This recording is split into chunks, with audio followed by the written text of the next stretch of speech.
ଖାଇ ସାରିଲାଣି ପାନ ମାଗି ଯା ଅପାକୁ ଡାକିବୁ ଯୋଉ ଯାତ୍ରା କରୁଛି ସେ ଦେଖିବ।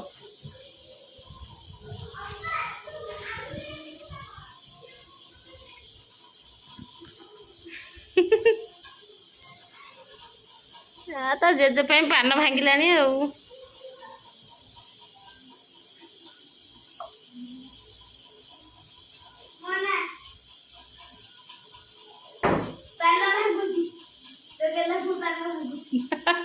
ହଁ ନା ପାନଟାକୁ ମୋଡ଼ି ମାଡ଼ିକି ପାଟିରେ ପୁରେଇଦେଲା। ଏଇ ପାନ ମୋଡ଼ିକି ପାଟିରେ ପୁରଉଛି। କିଏ ଖାଇବ ଜେଜ? ସେତିକି ତ ହେଇଗଲା ହେଇଗଲା ରଖିଦେ। ଅପା ଦେଖେ